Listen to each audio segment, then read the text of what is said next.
নমস্কাৰ বিদ্যা কোচিং কিতাপবোৰৰ এটা গুৰুত্বপূৰ্ণ ক্লাছলৈ আপোনালোক সকলোকে স্বাগতম জনাইছো। কালি এজনে মোক কমেন্ট কৰিছিলে যে স্যাৰ ডিলিমিটেশন কমিশনৰ ওপৰত আপুনি যদি পাৰে যদি সময় হয় এটা ক্লাছ দিয়ক। ঠিক আছে, সো মই ভাবিলো আজি এইটো এটা গুৰুত্বপূৰ্ণ যেটো এটা টপিক হয় আৰু সোনকালে দি দিয়া যাওক কাৰণ পৰীক্ষা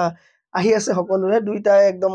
হেভি পৰীক্ষা আহি আছে আৰু সকলোৱে প্ৰিপাৰেচন কৰি আছে। ঠিক আছে, সো আজি আমি আলোচনা কৰিম ডিলিমিটেশন কমিশনৰ ওপৰত। এটো এটা গুৰুত্বপূৰ্ণ টপিক আমাৰ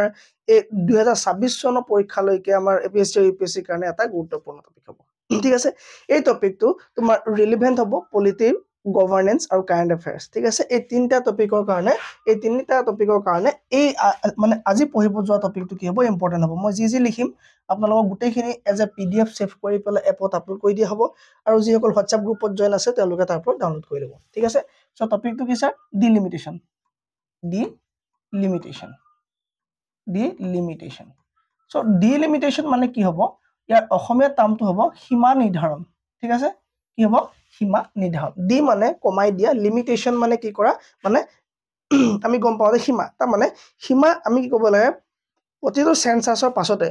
প্ৰতিটো গণজননাৰ পাছতে আমি কি ক'ব লাগে সীমা আমি নিৰ্ধাৰণ কৰিব লাগে। তাৰ মানে চাই কি হয় এখন ষ্টেটৰ নেকি এখন দেশৰ নেকি। ঠিক আছে, সো গোটেই কিটা বস্তু আজি আমি আলোচনা কৰিম। ডিলিমিটেশন কমিশন কি হয়, এটো কি মানে কি ধৰণৰ বডি হয়, সংবিধানৰ কোনটো আৰ্টিকুলত এয়া বিষয়ে উল্লেখ আছে যে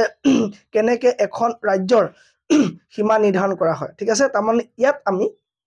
এই সীমা কথা কোৱা নাই যে অসমৰ এতিয়া বৰ্তমান যেটো সীমা তাক কাটি পেলাই আমি আৰু অলপ অৰুণাচলৰ পৰা লৈ লম বা আমি অৰুণাচলক দি দিম বা সেই ধৰণৰ কোনো সীমা নহয়। লোকসভা সিটৰ ক্ষেত্ৰত যিবিলাক হাল সলনি হয় বেসড অন পপুলেশন সেই বিষয়ে এই গোটেই কনসেপ্টত আজি আমি আলোচনা কৰিব গৈ আছো। সো ডিলিমিটেশন এই টপিকটো কি হ'ব মই ক'লো আপোনাক পলিটি, গভৰ্নেন্স আৰু কাৰেন্ট এফেয়াৰ্স। এইটো তোমাৰ কি কিহত লাগিব, পলিটি টপিকটো আমাৰ যেটো আছে পলিটি, গভৰ্নেন্স আৰু কি হ'ব তোমাৰ কাৰেন্ট এফেয়াৰ্স। ঠিক আছে, কাৰেন্ট এফেয়াৰ্স। সো এই তিনিটা টপিকৰ পৰা এই তিনিটা পইণ্ট অফ ভিউৰ পৰা এই টপিকটো কি হয় ইম্পৰ্টেন্ট হয়। ডান, একো দিগদাৰ পোৱা নাই। সো এই টপিকটো প্ৰিলিমছ আৰু মেইনছ দুইটাৰ কাৰণে ইম্পৰ্টেন্ট। কি হয় প্ৰিলি প্লাছ মেইনছ দুইটাৰ কাৰণে আমাক কি হ'ব ইম্পৰ্টেন্ট হ'ব। এগুৰি টপিকটো আজি আমি আসামৰ বিষয়ে চাম and some what is delimitation, ঠিক আছে, ডিলিমিটেশন কি হয় এটো চাম, why needed কিয় লাগে। ঠিক আছে, কনস্টিটিউশনত ইয়াৰ বিষয়ে ক'ত কি উল্লেখ আছে, ই কেনেকুৱা ধৰণৰ এটা বডি, আসামৰ ক্ষেত্ৰত ইয়াৰ কি উল্লেখযোগ্য ভূমিকা আছে। এই গোটেই কেইটা বিষয় আজি আমি এই ক্লাছ আলোচনা কৰিব গৈ আছো। প্ৰথম কথা ডিলিমিটেশন কি হয়, হোৱাট ইজ ডিলিমিটেশন বুলি ক'লে আমি ক'ব লাগিব এটো বেলেগ একো নহয়, এটো এটা এক্ট অফ ফিক্সিং অৰ ৰিড্ৰয়িং বাউণ্ডাৰিজ। আমি কি লিখিম ইয়াত হোৱাট ইজ মই ধুনীয়াকৈ লিখি যাম কাৰণ আপোনাক দিয়া যাব যে আপুনি আকৌ এবাৰ মানে বেলেগকৈ পঢ়িব লগা যাতে নহওক। হোৱাট ইজ ডিলিমিটেশন, ইয়াত আপুনি আনসাৰ কি লিখিব, ইয়াত আপুনি লিখিব যে এক্ট অফ কি লিখিব লাগিব ৰিড্ৰয়িং, কি হ'ব এক্ট অফ ৰিড্ৰয়িং মানে পুনৰ নিৰ্ধাৰণ কৰা বা ফিক্সিং। ঠিক আছে, ৰিড্ৰয়িং অৰ ফিক্সিং বাউণ্ডাৰিজ। সো কি বাউণ্ডাৰিজ মই আকৌ লিখিম, এটো শেষ কৰি লোৱা নাই, মই এতিয়া অকমান লিখি পেলাই আপোনাক অলপ বুজাই ল'ব খুজিছো। ঠিক আছে, সো বাউণ্ডাৰী ফিক্সিং মানে কি স্যাৰ বাউণ্ডাৰী ফিক্সিং মানে হ'ব লোকসভা সিটৰ ক্ষেত্ৰত আমি এখন ষ্টেটৰ বা এখন যেটো আমাৰ দেশ আছে, সো দেশৰ ভিতৰত আমাৰ যিবিলাক ষ্টেট আছে, সো ষ্টেটৰ পৰা কোনখন ষ্টেটৰ পৰা কেইজন এমপি যাব আৰু কোনখন ষ্টেটৰ লেজিসলেটিভ এছেম্বলি সিট কেইটা হ'ব এই বিষয়ে যেটো নিৰ্ধাৰণ কৰা হয় তাক আমি কি বুলি কম ডিলিমিটেশন কমিশন বুলি কম। এই কমিশনখনে কৈব কোনখন ষ্টেটত কেইটা সিট লোকসভালৈ যাব লাগে আৰু কোনখন ষ্টেটত কেইটা সিট তোমাৰ ৰাজ্যসভাত ষ্টেট লেজিসলেটিভ এছেম্বলি অৰ্থাৎ বিধানসভাত কেইটা সিট থাকিব লাগে এই বিষয়ে নিৰ্ধাৰণ কৰিব। ঠিক আছে, তো ইয়াত বাউণ্ডাৰী অফ লোকসভা সিট বুলি আমি লিখিব পাৰো or fixing boundaries of Lok Sabha seat,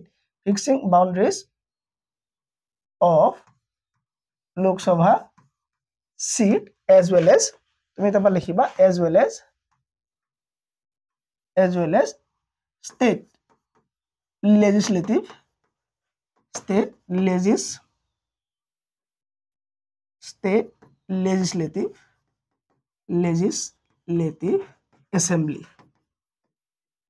assembly seats.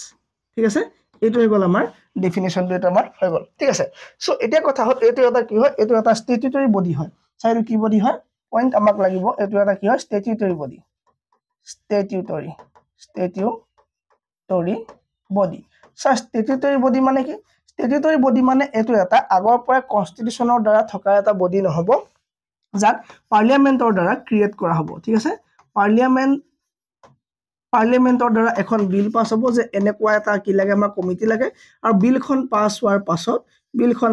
কি হ'ব বডি উইল বি ফৰ্মড ঠিক আছে বডি উইল বি ফৰ্মড তাৰ মানে তোমাক কি কয় বিল এখন পাছ কৰা হ'ব যে এনেকুৱা এখন আমাক কি লাগে কমিটি এটা লাগে আৰু যেটো কমিটি তোমাৰ পাছ হোৱাৰ পাছতে এটা বডি বনি যাব হেতুক আমি স্ট্যাটুটৰি বডি বুলি কম যেটো বডি তোমাৰ আগৰ পৰা নাথাকিব পাৰ্লিয়ামেন্টৰ দ্বাৰা তোমাৰ গোটেইখিনিয়ে সংসদখিনিৰ লগলৈ কথা পাতিব যে আমাক এনেকুৱা এখন আমি এটা বডি বনাব খুজিছো ঠিক আছে যেটো বডি এটা সম্পূৰ্ণ এটা ঘটনা এটা বা টপিক এটা বিষয় আলোচনা কৰিব সো সেই বডিটোক আমি কি বুলি কম স্ট্যাটুটৰি বডি বুলি কম সো স্ট্যাটুটৰি বডি বুলি ক'লে বেলেগ একো ভয় খাব লগা একো নাই ঠিক আছে সো এতিয়া কথা হ'ল মানে স্টেট লেজিসলেচাৰ এসেম্বলি যি থাকিব আৰু তোমাৰ যিবিলাক এমপি থাকিব সো সেই গোটেইখিনি মানে কনস্টিটুৱেন্সি যিবিলাক হ'ব তাত মই ক'ব সীমা নিৰ্ধাৰণ কৰিব কি কাৰণে কৰিব লাগে সো কি কাৰণ কৰিব লাগে কাৰণ কৰিব লাগে তোমাৰ ফ্ৰী এণ্ড ফেয়াৰ ৰিপ্ৰেজেন্টেটিভ হ'ব লাগিব তাৰ মানে স্যাৰ ফ্ৰী এণ্ড ফেয়াৰ ৰিপ্ৰেজেন্টেটিভৰ কাৰণে তো কিয় ফ্ৰী এণ্ড ফেয়াৰ ৰিপ্ৰেজেন্টেটিভছ ডেমক্ৰেসি তো আমাৰ এই ধৰণৰ হয় যে যত আমাৰ কোৱা হৈছে যে ফ্ৰী আৰু ফেয়াৰ কি থাকিব লাগিব ৰিপ্ৰেজেন্টেটিভ থাকিব লাগিব স্যাৰ তাৰ মানে নাই বুজা তাৰ মানে হ'ল যে আমাৰ দেশত কি হয় প্ৰতি 10 লাখ মানুহৰ কি থাকে প্ৰতি 10 লাখ মানুহৰ এগেইনষ্টত এজন এমপি থাকে প্ৰতি 10 লাখ মানুহৰ ওপৰত এজন এমপি থাকে ঠিক আছে সো এটো হৈ গ'ল তোমাৰ free and fair representative so কেতিয়াবা কিছুমান দেশৰ তোমাৰ মানে আমাৰ দেশৰ কিছুমান ৰাজ্যত কি হয় এটা পাৰ্টিকুলাৰ এৰিয়াত কি হোৱা দেখা যায় যে 20 লাখ মানুহৰ যাতে 20 লাখ মানুহৰ ওপৰত যাতে এজন এমপি চলাব লগা নহয় সেই কাৰণে কি কৰা হয় ডিলিমিটেশন কৰা হয় তাৰ মানে চোৱা যায় যে কোনোবা এখন ৰাজ্যত জনগণনা বা মানে জনসংখ্যা বেছি হৈ গৈছে নেকি সো যদি বেছি হৈ গৈছে সো আগৰ হিচাপতে তো এজন এমপি চলাই আছে যদি আমি সেন্সাসৰ পাছতে যদি আমি তা আকৌ আমি যদি তাক ভেৰিফাই নকৰো চেক নকৰো যে তাত জনসংখ্যা বাঢ়িলে নেকি সো তেতিয়া কি হ'ব ওয়ান ভোট ওয়ান ভ্যালু যেটো আমাৰ কনসেপ্ট এটা ডেমক্ৰেসি এটা কনসেপ্ট কি আছিল এটা ক্যাৰেক্টাৰিষ্টিক্স এটা ফিচাৰ অফ ডেমক্ৰেসি কি আছিল one vote equal to one value যেটো সিস্টেম আছিল এই সিস্টেমটো তোমাৰ এপ্লাই নহব ঠিক আছে যদি আমি চাও যে এইটো আমাৰ ৰেশিও হয় এইটো আমাৰ সংবিধানত থকা এটা নিয়ম যে প্ৰতি 10 লাখ মানুহৰ ওপৰত এজন এমপি থাকিব ঠিক আছে যদি কোনোবা এখন ৰাজ্যত জনসংখ্যা বহুত বাঢ়ি গৈছে আমি সেন্সাসৰ পিছত আমি চেক কৰা নাই যদি আমি গম পাও যে 20 লাখৰ ওপৰত এই এজন এমপি চলাই আছে তেতিয়া one vote equal to one value তো নহব ঠিক আছে সো এই কাৰণে আমি চাব লাগিব যদি 20 লাখ হৈ গল তেতিয়া আমি দুজন এমপি লগাই দিম ঠিক আছে যদি বোলে মানুহ বেছি ঢুকালে বা মানুহ মৰিলে বা কিবা পেন্ডেমিক কাৰণত বোলে মাত্ৰ 5 লাখ মানুহ আছে সো 5 লাখ মানুহৰ ওপৰত বোলে ক'লে এজন এমপি আছে সো তেতিয়া আমি এই 5 লাখ তো বেলেগ 5 লাখৰ লগত লগ লগাই পেলাই আমি কি পাৰো তাত এটা সিট আমি কমাই দিব পাৰো ঠিক আছে সো আমি কি কৰিব লাগে ফ্ৰী আৰু ফেয়াৰ ৰিপ্ৰেজেন্টেটিভ অফ ডেমক্ৰেসি কাৰণে আমি এই কামটো কৰাটো বহুত বেছি দৰকাৰ স্যাৰ কোনটো কাম এই ডিলিমিটেশন কামটো কৰাটো বহুত বেছি দৰকাৰ এই ডিলিমিটেশন কামটো কি মানে কি কাৰণে কৰা হয় গম পালো যে আমি কোনোবা এখন ষ্টেটৰ জনসংখ্যাৰ ওপৰত বেছ কৰি পেলাই সেন্সাসৰ ওপৰত বেছ কৰি পেলাই তাৰ মানে ৰিসেন্ট যিটো সেন্সাস হ'ব ৰিসেন্ট সেন্সাসৰ ওপৰত ইয়াক বেছ কৰি পেলাই কৰা হয় ঠিক আছে বেসড অন ৰিসেন্ট সেন্সাস ঠিক আছে বেসড অন কি হ'ব ৰিসেন্ট সেন্সাসৰ ওপৰত বেছ কৰি পেলাই পপুলেশনটো হিসাব কৰি পেলাই যে ইমান পপুলেশন হৈছে এতিয়া আমি সিট কমাব লাগে বোলে পপুলেশন বাঢ়িছে সিট বঢ়াব লাগে এই ধৰণে কি কৰা হয় এই গুটেই কামটো এই ডিলিমিটেশন কমিশনৰ এই গুটেই কামটো এই ধৰণে চলি যায় ঠিক আছে একো দিগদাৰ পোৱা নাই কিলেকে ওকে মই ভাবো সকলোৱে এখিলেকে ধুনিয়াকে বুজি পাইছে হয়নে সো এতিয়া চাব লাগে এই বডিটো বিষয় আমি আৰু কেইটামান পইণ্ট যদি জানি ল আমাৰ কাৰণে বেছি সুবিধা হ'ব পিডিএফত এই ধৰণৰ কাম কৰিব পৰা নাযায় নো ওকে আমি চেঞ্জ কৰিছো চাও ঠিক আছে সো কি আছিল ডিলিমিটেশন এটা কি বডি হয় এটা স্ট্যাটুটৰি বডি এটা কি হয় স্ট্যাটুটৰি বডি কোনটো বডি স্যাৰ ডিলিমিটেশন যেটো কমিশন হয় ঠিক আছে ডিলিমিটেশন কমিশন এটা স্ট্যাটুটৰি বডি হয় ঠিক আছে এই বডিটো তুমি আৰু এটা পইণ্ট দিব লাগিব যে এটো এটা কি হয় পাৰ্মানেন্ট হয় না নহয় এটা টেম্পোৰাৰি বডি হয় কি হয় টেম্পোৰাৰি টেম্পৰেৰী বডি হয় ঠিক আছে যেটো বডি তোমাৰ পাৰ্লিয়ামেন্টৰ দ্বাৰা ক্ৰিয়েট কৰা হ'ব ক্ৰিয়েটেড বাই পাৰ্লিয়ামেন্ট আৰু ক্ৰিয়েটেড বাই পাৰ্লিয়ামেন্টটো লিখিলেও হ'লতেন আৰু এটো ক্ৰিয়েটেড বাই পাৰ্লিয়ামেন্ট মানে এটা স্ট্যাটুটৰি বডি হয় ঠিক আছে ই মাত্ৰ ইয়াক পিৰিয়ডিক্যালি ক্ৰিয়েট কৰা হ'ব যেতিয়া দৰকাৰ হ'ব ইয়াক পিৰিয়ডিক্যালি ক্ৰিয়েট কৰা হ'ব ক্ৰিয়েটেড পিৰিয়ডিক্যালি সময় সাপেক্ষে ক্ৰিয়েটেড কৰা হ'ব যেতিয়া ইয়াৰ তোমাৰ ফাংচনটো কমপ্লিট হৈ যাব ঠিক আছে when function complete তুমি কি লিখিবা অবজেক্টিভ ঠিক আছে অবজেক্টিভ completed যেতিয়া ইয়াৰ অবজেক্টিভটো বা যিটো কামৰ কাৰণে আহিছিলে কমপ্লিটেড হ'ব it will be dissolve ঠিক আছে এটো তোমাক ভংগ কৰি দিয়া হ'ব এই বডিটো কি কৰা হ'ব ভংগ কৰি দিয়া হ'ব যেতিয়া তোমাৰ কামটো হ'ব তাৰ মানে এটো এটা টেম্পৰেৰী বডি হ'ব ডিলিমিটেশন কমিশন এটা টেম্পৰেৰী বডি হ'ব যাক পাৰ্লিয়ামেন্টৰ দ্বাৰা ক্ৰিয়েট কৰা হ'ব যেতিয়া এটা সেন্সাসৰ পাছতে আমাৰ কাম লাগিব ঠিক আছে ইয়াক কেতিয়া ক্ৰিয়েট কৰা হ'ব created to redraw the boundary of LS sheet simple ke likhisu LS sheet ঠিক আছে সো তুমি বুজি পাইছা যে লোকসভা সিটৰ সংখ্যা বা স্টেট লেজিসলেটিভ তোমাৰ যেটো বডি আছে এই স্টেট লেজিসলেটিভ বডি কাৰণে বা স্টেট লেজিসলেটিভ এসেম্বলি কাৰণে সিটৰ হালখলনি কৰিবৰ কাৰণে ইয়াক খোলা এটা কি হয় টেম্পৰেৰী বডি হয় যি তোমাৰ কি হ'ব যে এটা সম্পূৰ্ণ ই কমপ্লিট ইন্ডিপেন্ডেন্ট বডি হ'ব ই এটা কি হ'ব এটা ইন্ডিপেন্ডেন্ট বডি হ'ব ইন্ডিপেন্ডেন্ট বডি তাৰ মানে ই যেটো ডিসিশন দিব ই গুটে তোমাৰ স্টেট বিলাকৰ গুটে বিলাক তোমাৰ জায়গা ই সাব সোৱাচিতা কৰি পেলে বহুত এটা সময় লব সময় লৈ পেলে যি ডিসিশন দিব সেই ডিসিশনটো কিয় ফাইনাল হ'ব ইন্ডিপেন্ডেন্ট বডি ফাইনাল ডিসিশন দিব তাহাঁতি ঠিক আছে ফাইনাল ৰিপোৰ্ট তেহাঁতিয়ে দিব এই কমিটিয়ে দিব ঠিক আছে আৰু এই গুটে প্ৰসেসটো এটা গুৰুত্বপূৰ্ণ আৰু এটা পইণ্ট আছে যে এটো তোমাৰ একদম আটৰ থাকিব কা জুডিশিয়াল পইণ্টৰ পৰা জুডিশিয়াল ৰিভিউৰ পৰা কি হ'ব আটৰ থাকিব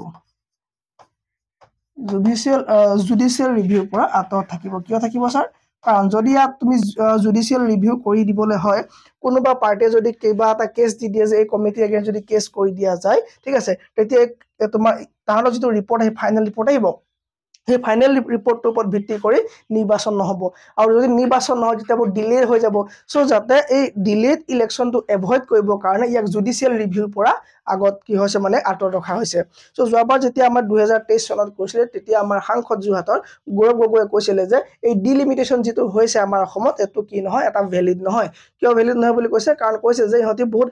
মানে বেক ডেট মানে কি বুলি হ'ব তোমাৰ আউটডেটেড কৈছে মানে 2001 চনৰ সেন্সাসৰ ওপৰত ভিত্তি কৰি পেলাই যেহেতু কৰিছে তো এই কাৰণে এটো এটা কি হয় আমাৰ কাৰণে ভাল নহব কাৰণ 2001 ৰ পৰা এতিয়া 2023 লৈ কি হ'ল বহুত মানুহ বাহি গল ঠিক আছে সো সেই কাৰণে 2001 ৰ সেন্সাসৰ মতে কোৱাটো কি নহব এটা বৰটা ভাল নহব এই কাৰণে ক্ৰিটিসাইজ কৰিছিল সো এই বিলাকৰ কাৰণে কি কৈছে এক জুডিশিয়াল ৰিভিউৰ পৰা আটৰ ৰখা হৈছে যদি এক জুডিশিয়াল ৰিভিউ দি দিয়া যায় কি হ'ব ইলেকশন কি হ'ব বহুত বেছি দীঘল হৈ যাব ঠিক আছে এতিয়া হলে ফাংশনস অফ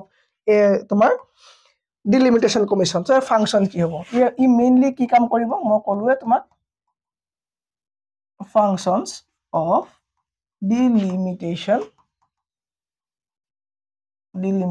commission या function কি হ'ব স্যার या function হ'ব সিট নিৰ্ধাৰণ কৰিব ঠিক আছে কি কৰিব সিট নিৰ্ধাৰণ কৰিব স্যাৰ কিহৰ সিট ঠিক আছে ই তোমাৰ সিট নিৰ্ধাৰণ কৰিব বাউন্ডাৰি তোমাৰ ৰিড্ৰ কৰিব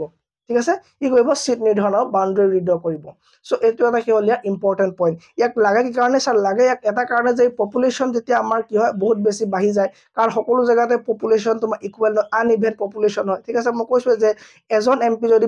10 লাখ মানুহৰ ওপৰত লাগে ঠিক আছে যদি ক'বাত 20 লাখ মানুহৰ ওপৰত চলি আছে তেতিয়া কি হ'ব এবিলাক আমাৰ কাৰণে কি হ'ব বহুত বেছি সুবিধাজনক নহব সেইখন ৰাজ্য বা সেই কনস্টিটুৱেন্সিটো সেই মানে সেই ইলেকশনৰ সেই জায়গাৰ মানে চলাবৰ কাৰণে কি হ'ব বহুত বেছি সুবিধাজনক সৃষ্টি হ'ব ঠিক আছে সো তোমাৰ বাউন্ডাৰি বিলাক ৰিড্ৰ কৰিবৰ কাৰণে কি কৰিব লাগে প্ৰতিটো সেন্সাসৰ পাছত এডজাস্টমেন্ট কৰিব লাগে ঠিক আছে প্ৰতিটো সেন্সাসৰ পাছত কি কৰিব লাগিব adjustment of geographical boundary ঠিক আছে তো মানে কি লেটেষ্ট সেন্সাসৰ ওপৰত ভিত্তি কৰি পেলাই সো জিওগ্ৰাফিক্যাল যেটো বাউন্ডাৰী আছে সেই বাউন্ডাৰীটো ৰিড্ৰ কৰা কামটো কাৰ হ'ব এই সম্পূৰ্ণ কমিটিৰ ওচৰত এই কামটো থাকিব ঠিক আছে তেওঁলোকৰ ফাংচন কি হ'ব তেওঁলোকে সিট বিলাক তোমাৰ লোকসভাত কেটা সিট যাব এটা কনস্টিটুৱেন্সি পৰা এখন ষ্টেটৰ পৰা কেটা সিট যাব মানে সেই ষ্টেট খনৰ লেজিসলেটিভ এছেম্বলিত কেটা সিট যাব এই সকলো বিলাক ডিসকাশন কৰিব লগতে সেই জায়গাডখত থকা এসসি মানুহখিনি ৰিপ্ৰেজেন্টেটিভ কেটা সিট যাব ST based population থকা সেই জায়গাডখৰ পৰা কেটা সিট যাব এই গুটেইখিনি কথা কি হ'ব তেওঁলোকে আলোচনা কৰিব সো কি হ'ব ইয়া ফাংচন কি হ'ব ইয়া এটা ফাংচন বুলি যদি আমি কওঁ seat allocation ঠিক আছে seat allocation of Lok Sabha ঠিক আছে 2 নম্বৰ লিখা তুমি seat allocation for state legislative assembly বিধান সভা বিলাক যে আছে এই বিধান সভা বিলাকৰ সিটৰ ক্ষেত্ৰত আমাৰ অসমৰ কেটা আছে কমকে মলপ পাছলে ঠিক আছে ওকে তো seat allocation for ST SC আকৌ লিখিব লাগিব তো seat allocation for SC ST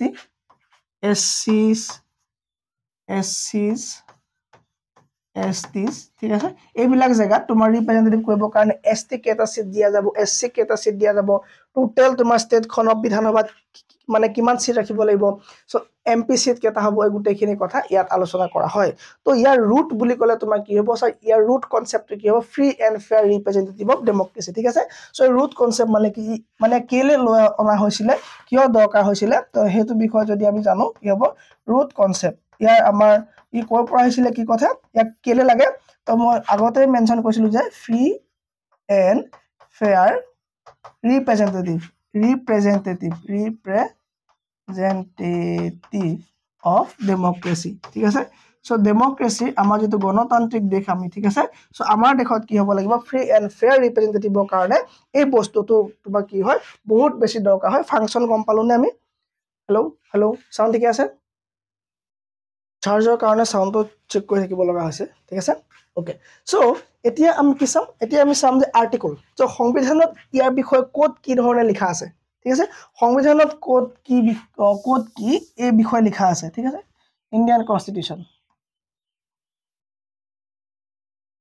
Indian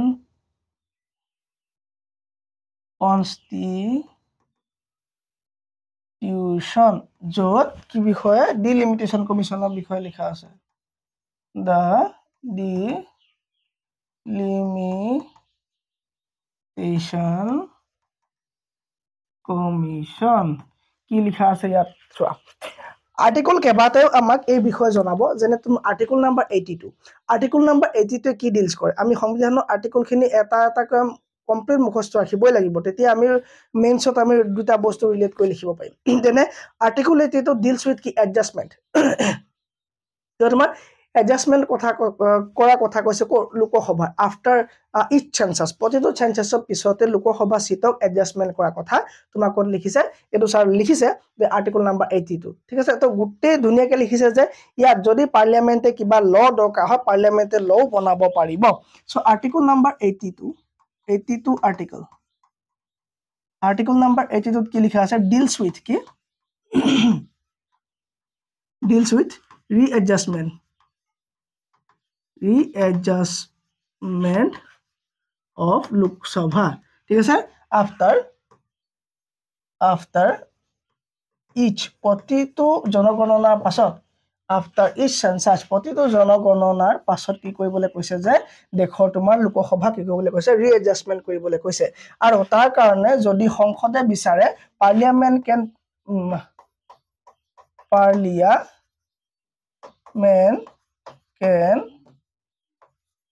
enact laws আৰু তাৰ কাৰণে পাৰ্লিয়ামেন্টে কি কৰিব পাৰিব বুলে laws enact কৰিব পাৰিব law implement কৰিব পাৰিব ঠিক আছে parliament shall enact the law বুলি আমি এটা তাত পাই যাম ঠিক আছে এটো হল আৰ্টিকল নাম্বাৰ 82 আৰ্টিকল নাম্বাৰ 172 এটা তোমাৰ লিখিছে যে ষ্টেট লেজিসলেটিভ এছেম্বলি কাৰণে যে প্ৰতিটো জনগণনা পাছত আৰ্টিকল নাম্বাৰ 70 ঠিক আছে okay not 70 article number 170 article number 170 কি লিখা আছে এটো মই ব্লু কালাৰ দিলো 170 আৰ্টিকল কি লিখিছে ইয়াত ষ্টেট লেজিসলেটিভৰ কথা যে ষ্টেট লেজিসলেটিভ ইয়াতো তোমাক কৈছে যে ষ্টেট লেজিসলেটিভৰ তোমাক কি হয় deals with readjustment of the state legislative assembly SLA বুলি গলে গম পাব যে আপুনি যে state legislative assembly কথা মই কৈছো সো দুইটা জায়গাতে আমাক কৈছে সিটৰ ৰিএডজাষ্টমেন্ট কৰাৰ কথা কৈছে সো আৰ্টিকল নাম্বাৰ আৰু এটা পাব 327 327 ত পাৰ্লিয়ামেন্টক এটা ৰাইট দিছে যদি আপোনাক কি লাগে প্ৰতিটো সেন্সাসৰ পাছতে আপুনি এটা ল বনাব পাৰিব ল বনাই পেলাই এই গুটে সিস্টেমটো আপুনি ৰিএডজাষ্টমেন্টৰ কাৰণে কনস্টিটুৱেন্সিজ বিলাকৰ তোমাৰ ৰিএডজাষ্টমেন্টৰ কাৰণে কি কৰিব পাৰিব এটা ল বনাব পাৰিব আৰ্টিকল নাম্বাৰ 327 আৰ্টিকল 327 ইয়াত কি দিছে right to parliament right to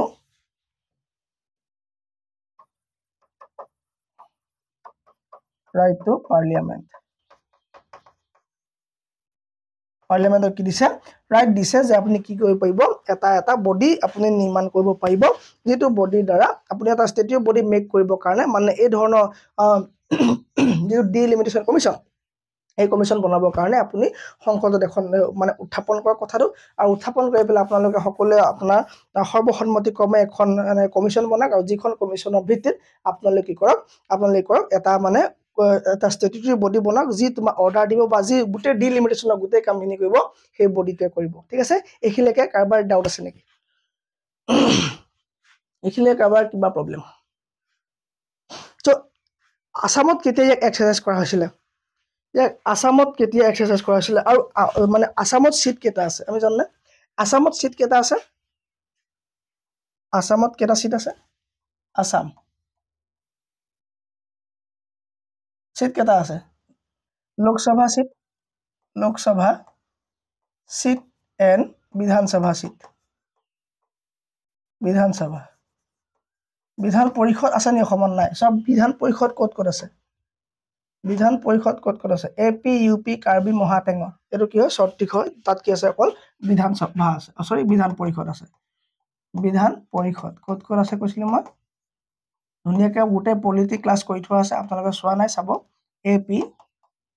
UP Karbi মহাটেঙৰটো আপুনি একেসাথে তেলেঙ্গানা কৈ দিব ঠিক আছে অন্ধ্ৰ প্ৰদেশ উত্তৰ প্ৰদেশ কৰ্ণাটকা বিহাৰ মহাৰাষ্ট্ৰ আৰু তেলেঙ্গানা এই ছখন জায়গাতে আমাৰ কি আছে অকল বিধান পৰিষদ আছে বাকি সবতে কি আছে বিধান সভা আছে এই ছখনো বহুত বেছি কি হয় ইম্পৰ্টেন্স হয় আমাৰ সুধি দিয়া পটকে যে তল কোনখন ষ্টেটত কি নাই বিধান পৰিষদ নাই তেতিয়া আমাৰ দৰকাৰ হয় এটা গুৰুত্বপূৰ্ণ আৰু এটা আৰ্টিকল আছে আপুনি যে কৈছিলে স্যাৰ এবাৰ যে ইয়াক জুডিশিয়াল ৰিভিউ আন্ডাৰ পৰা বাহিৰত ৰখা হৈছে হেতু আপোনাৰ কোনটো আৰ্টিকল আছে হেতু আৰ্টিকল নাম্বাৰ হৈ গল 329 আৰ্টিকল ইয়াত কি লিখা আছে যে ই কি হ'ব জুডিশিয়াল ৰিভিউ পৰা বাহিৰত থাকিব সো জুডিশিয়াল পাৱাৰ বাহিৰত থাকিব কি থাকিব এই গুটে স্ট্যাটুটৰি বডি যেটো আছিল তোমাৰ ডিলিমিটেশন কমিশন এটো কি হ'ব জুডিশিয়াল ৰিভিউ পৰা বাহিৰত থাকিব আৰ্টিকল নাম্বাৰ 329 লোকসভা সিট 14টা আছে বিধানসভা সিট 126টা আছে এটা আছে বিধানসভা সিট 126টা আছে ওকে সো আসামত ইয়াক এপ্লাই কেতিয়া কৰা হৈছিল কোনে কব পাৰিব ইয়াক আসামত এপ্লাই কেতিয়া কৰা হৈছিল ইয়াক স্যাৰ আসামত এপ্লাই কৰা হৈছিল 2022 চনত এটা 27 ডিসেম্বৰ তাৰিখে 27 ডিসেম্বৰ 2022 চনত ইয়াক তোমাৰ দিয়া হৈছিল আৰু ফাইনেল অৰ্ডাৰ তোমাৰ পাস কৰিছিল 11 আগষ্ট 2023 ত ঠিক আছে কেতিয়া 27 ডিসেম্বৰ 2022 ত ইয়াক অৰ্ডাৰ 27 ডিসেম্বৰ 2022 ত ইয়াক অৰ্ডাৰ আহিছে ঠিক আছে মানে এটো ইমপ্লিমেন্ট হৈছে আৰু তোমাৰ ইয়া ফাইনেল ৰিপোৰ্ট বা ইয়া ফাইনেল ৰিপোৰ্ট কেতিয়া আহিছে 2023 ত আহিছে 11 আগষ্ট 11 আগষ্ট তোমাৰ 2023 ত কি হৈছে ইয়াৰ ফাইনেল ৰিপোৰ্ট ইয়াৰ অসমত আহিছে আৰু অহাৰ পাছত ইয়াৰ অলপ কি হৈছিল হাল সলনিয়া অলপ অসমত হৈছিলে কেবাটাও জায়গাত তোমাক কি কৰা হৈছিলে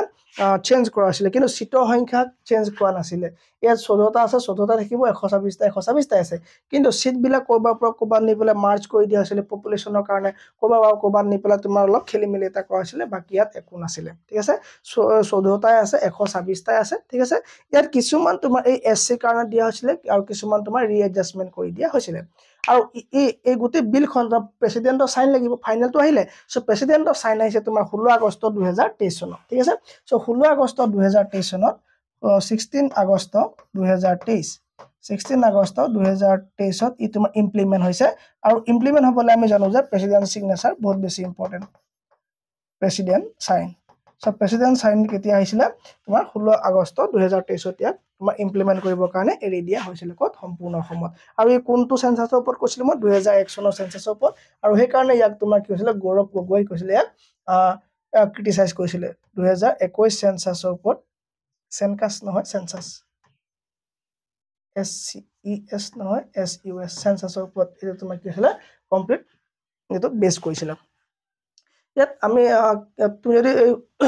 এই 14টা সিটৰ বিষয়ে সাৰ্চ কৰিবা গুগলত যে 14টা লোকসভা কনস্টিটুৱেন্সি অসমত কি আছে সেইগিটা চাবা শিলচৰক তোমাৰ এতিয়া এই এসসি কাৰণে ৰিজাৰ্ভ কৰি দিয়া হল আগতে আনৰিজাৰ্ভ আছিল এই বিলখনৰ পাছতে তাবা তোমাৰ যেটো মানে মঙ্গলদৈ যেটো মানে কনস্টিটুৱেন্সি আছিল তাক